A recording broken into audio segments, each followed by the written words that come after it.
In this quick shop infrastructure video, I'm going to take a swing at fixing my Outfeed table. I built it almost 6 years ago when I only had one table saw, and it worked great.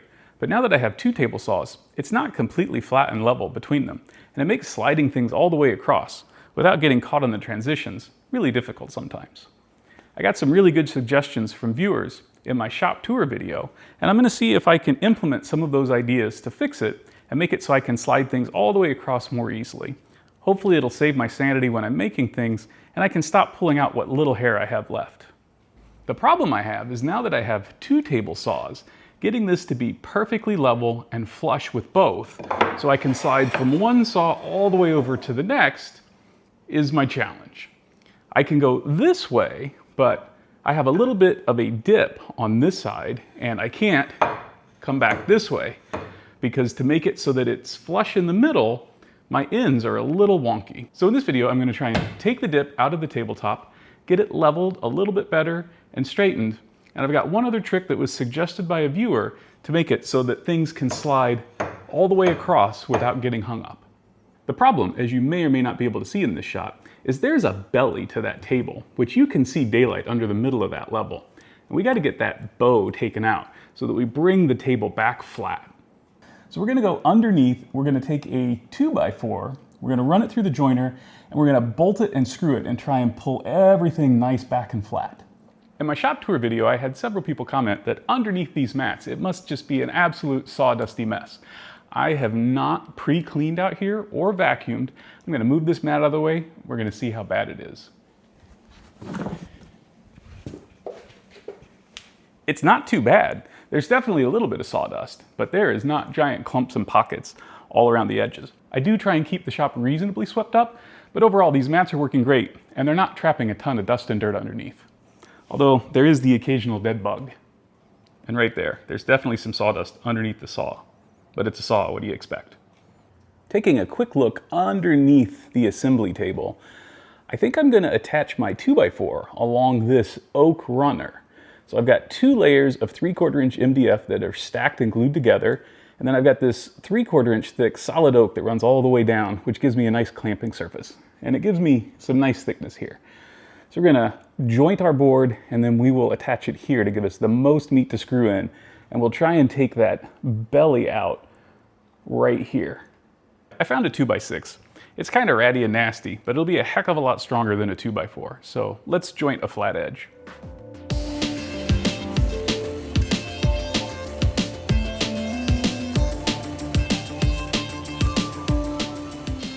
And now that we have our board reasonably flat, we can see that little bit of daylight right there. That's what we're going to try and pull out. I'm planning on using these 2.5 inch square drive screws to sink through my 2x6. They're not going to reach all the way through, so I grabbed this 7/16 drill bit. We're going to need to drill a hole almost all the way to the end of the drilling flutes so that we can run these screws down and secure everything together. I've marked my board with where I want the holes to be. I'm going to get them started with the drill press, and then we'll switch to a hand drill to finish them out.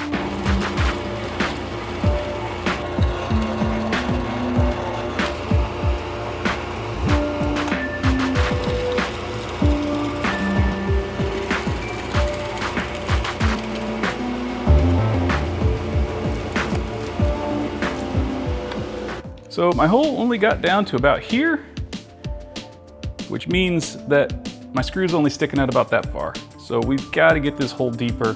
We got to go all the way to the end of the flute so that we can get out of the threads and make sure we have good grab into our workbench top.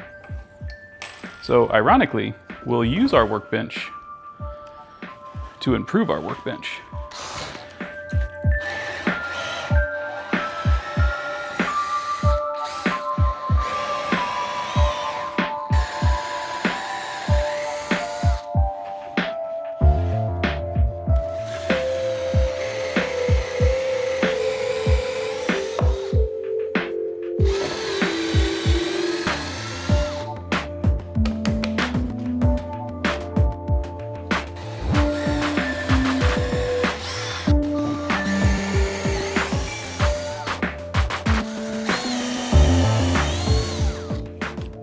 All right, now let's see if we're closer.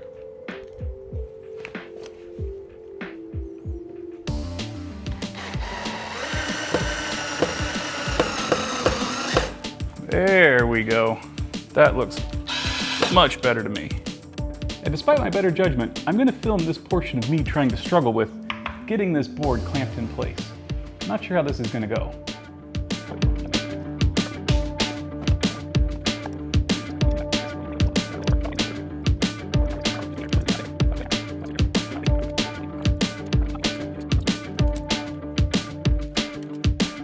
All right, I think we are there.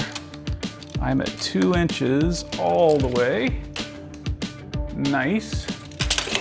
So now I just need to get some screws and screw it in. And I realize that you're slowly sliding. Bye-bye. That last shot got a little wonky. That'll teach me to set my tripod up haphazardly. So now we're just gonna run some of our screws in and see if we can pull this top nice and flat.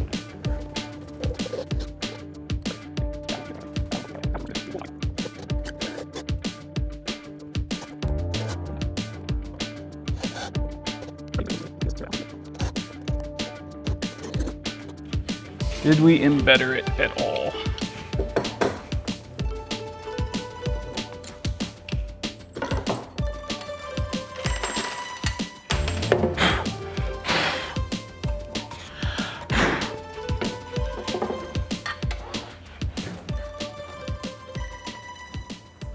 So the question is, did I embetter it at all? And the answer is yes, I surprisingly did.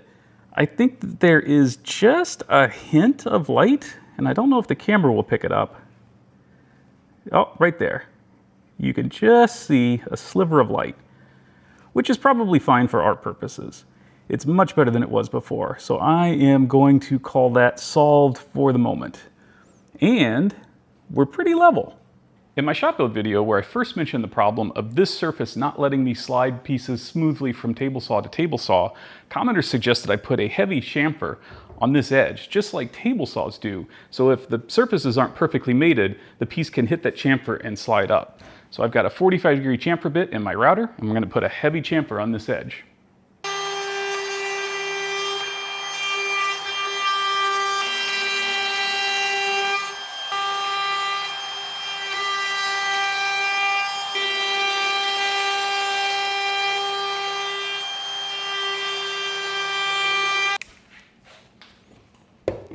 Just need to get a little finish on that.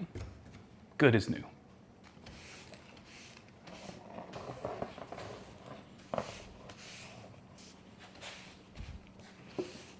I'm just going to use some old Minwax wipe-on poly that I have, and we're going to hit the edge, give it a little bit of protection, and hopefully make it blend in and look the same as the rest of it looks. This stuff is really old and gnarly, so I don't want to use it for anything other than shop projects, as evidenced by some of the dried poly right there. And look at that. Makes it look almost like it's been like this forever. Almost.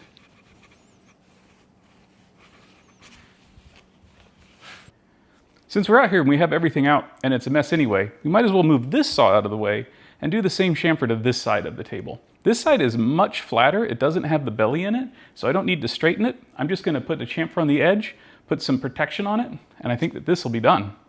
All right, let's see if this side is as clean.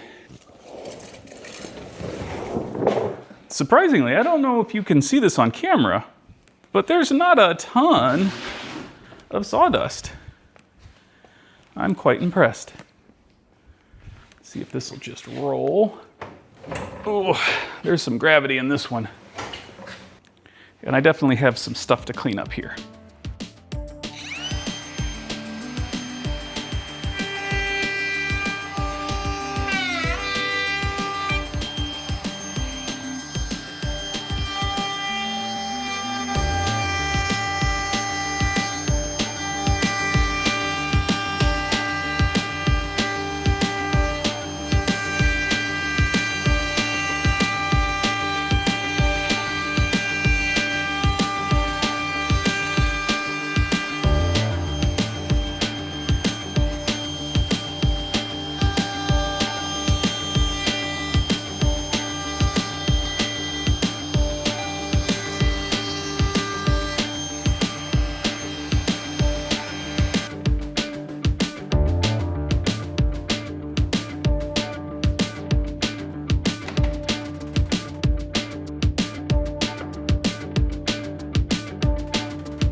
of these days I am gonna have to rebuild this. I have drawers right here that I can't really get to with a table saw on this side.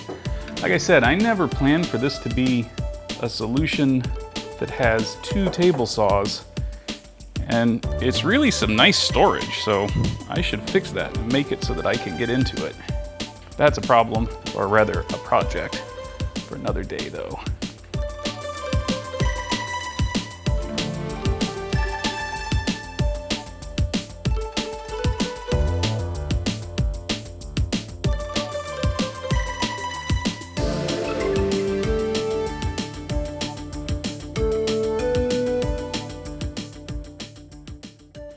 All right, I have my Allen key. I have not adjusted this yet. Let's see if we slide across nice and easy. As they say, the proof of the pudding is in the eating. So I'm sliding that way nice. I'm just catching right here. And previously where I would have had that hard right angle, it would have caught that chamfer is letting it bump up. And it's looking good over here. So I think I just need to lower this corner down a little bit, and then we should be really good here.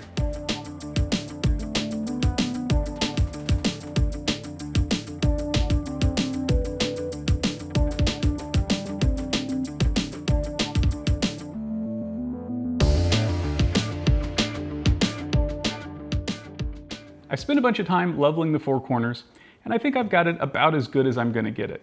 It's not perfect, but I took a lot of the belly out of that side, and pieces will slide all the way across nice and easy. At some point in the future, I'm gonna have to rebuild my Outfeed table and come up with a better solution to get a surface completely flat and coplanar between these 2 table saws. But that's a project for another day and a video for a different time. I think this is a good stopping point for this shop infrastructure project, and we can get back to making things. If you made it this far in the video and liked what you saw, I sure would appreciate a thumbs up. And if you find the kind of things that I do on this channel interesting, you might consider subscribing. I hope you enjoyed it. Thanks so much for watching.